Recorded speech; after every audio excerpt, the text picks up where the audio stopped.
Di balik kisah-kisah yang terlihat biasa, ternyata menyimpan rahasia yang tak pernah kita bayangkan. Setiap tempat, setiap orang, bahkan setiap peristiwa, menyimpan sisi gelapnya sendiri.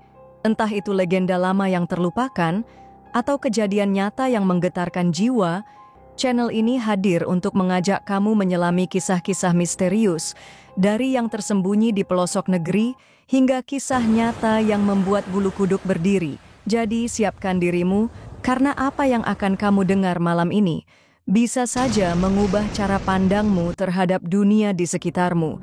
Ini bukan sekedar cerita, ini adalah perjalanan, menelusuri jejak-jejak yang ditinggalkan oleh hal-hal yang tak kasat mata. Selamat datang di channel ini, di mana suara misteri akhirnya terdengar. Di antara riuhnya pelabuhan Ketapang dan Gilimanuk, terbentang sebuah selat sempit. Namanya Selat Bali. Bagi sebagian orang ini hanya jalur penyeberangan biasa. Tapi bagi mereka yang peka, laut ini menyimpan sesuatu yang berbeda.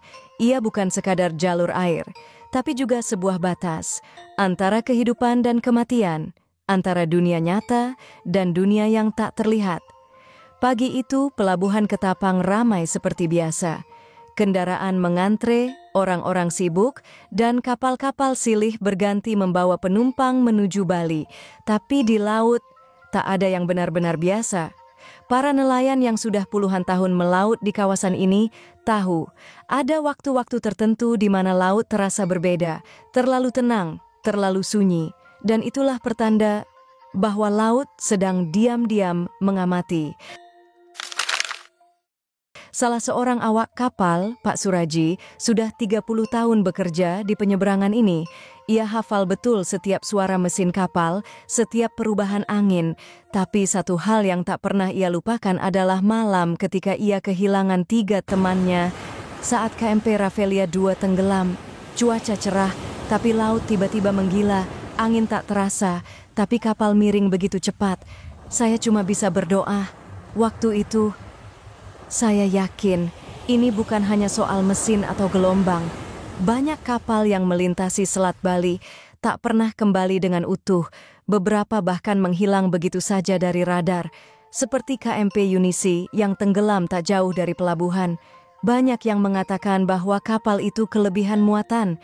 Tapi saksi mata menyebut air tiba-tiba masuk dari bawah dan kapal tenggelam hanya dalam 5 menit. Cepat, terlalu cepat. Salah satu penumpang yang selamat mengaku melihat bayangan putih berdiri di buritan kapal tak lama sebelum kapal oleng. Tapi saat ia menoleh, bayangan itu menghilang, disusul suara ledakan kecil dari ruang mesin.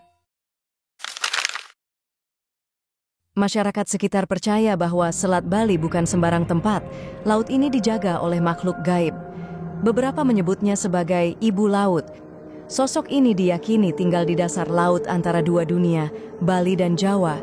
Ia tidak jahat, namun mudah tersinggung, terutama jika dilanggar pantangannya. Kalau naik kapal, jangan bicara sembarangan, jangan buang ludah ke laut, dan jangan tertawa keras-keras, itu bisa membuat laut marah, ujar Bu Putri, penjajah makanan di Gilimanuk.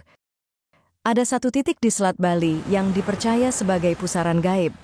Di titik itu, kompas tidak bekerja, sinyal radio hilang, dan mesin kapal kadang mendadak mati. Tak ada peta resmi yang mencatatnya, tapi semua nelayan tua tahu, dan mereka menghindari area itu. Menurut cerita lama, titik tersebut adalah bekas medan pertempuran zaman kerajaan. Banyak prajurit yang mati tenggelam, dan arwah mereka masih berkeliling hingga sekarang. Beberapa penyelam yang mencoba menjelajah bagian bawah laut itu mengaku mengalami hal aneh. Salah satunya adalah Wawan, penyelam berpengalaman asal Banyuwangi.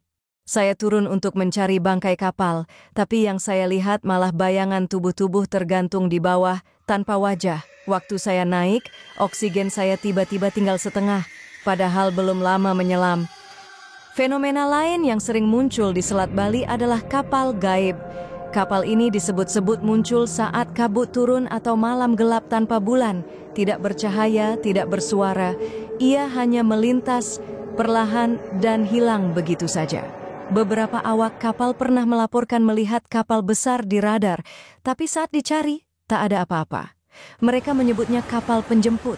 Dan yang lebih mengerikan, beberapa kejadian kecelakaan terjadi tepat setelah kapal itu terlihat. Hingga kini, masih banyak pertanyaan yang belum terjawab. Mengapa banyak kapal yang tenggelam tiba-tiba? Mengapa korban seringkali tak ditemukan?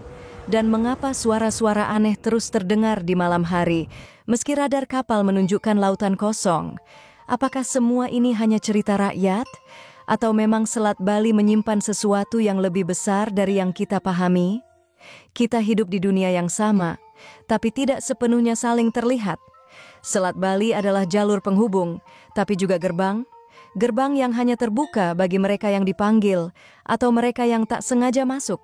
Dan laut, seperti biasa, hanya diam, menyimpan semua rahasia di kedalamannya. Terima kasih telah menyimak kisah malam ini. Jika kamu pernah menyeberang Selat Bali dan merasakan sesuatu yang aneh, ceritakanlah di kolom komentar. Siapa tahu, kisahmu bisa menjadi bagian dari misteri berikutnya. Jika kamu merasakan kedamaian, pelajaran, atau keajaiban dari kisah ini, jangan lupa untuk like, subscribe, dan bagikan ke temanmu. Sampai jumpa di video selanjutnya. Kita akan menyelami lebih dalam lagi tempat-tempat penuh misteri di tanah air tercinta.